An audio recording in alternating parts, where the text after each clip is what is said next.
m'appelle Nicolas Paupière, je suis photographe d'architecture principalement, mais pas uniquement.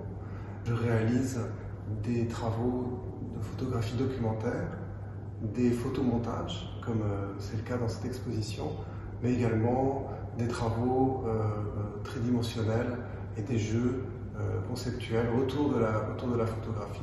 LCA-XL, c'est tout simplement le Corbusier axonométrique. Une photographie axonométrique, ou plutôt l'axonométrie, c'est la représentation de l'espace sans perspective. Deux lignes qui dans la réalité sont parallèles vont continuer d'être sous ce mode de représentation. Une photographie axonométrique, c'est un photomontage qui utilise les mêmes principes de représentation qu'une vue axonométrique. Pour réaliser une photographie axonométrique, tout d'abord, je dois prendre un certain nombre de prises qui peut aller, mettons, de 5 photos ou de 10 photos ça peut aller jusqu'à 150 ou 200 photos, qui sont les matières que je vais utiliser dans cette photo, qui ensuite sont redressées et ensuite plaquées contre le dessin axonométrique qui représente le volume que je veux représenter. Donc c'est un gros travail de photomontage sous Photoshop, à la fois pour recréer ces volumes et ensuite pour leur donner un vécu, c'est-à-dire en appliquant à tout un grand nombre de traces et d'usures qui donnent un aspect vieux aux surfaces.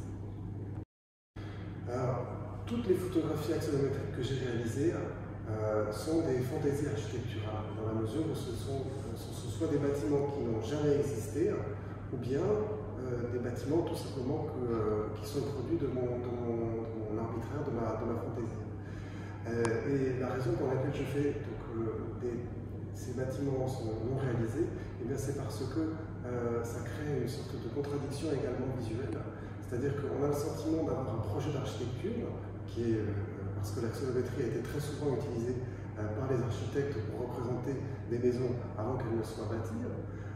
Et d'un autre côté, on a ce sentiment d'avoir en face de soi, grâce à la photographie, un bâtiment qui a vécu. On voit les traces de l'histoire. Et donc, ça faisait beaucoup plus sens d'utiliser des bâtiments qui n'ont jamais été réalisés, puisque ceux qui l'ont été, je pourrais les photographier de façon traditionnelle, alors que là, c'est pour souligner le côté utopique et imaginaire de ces bâtiments. De façon très simple, ce sont des maisons qui n'existent pas dans une maison qui existe.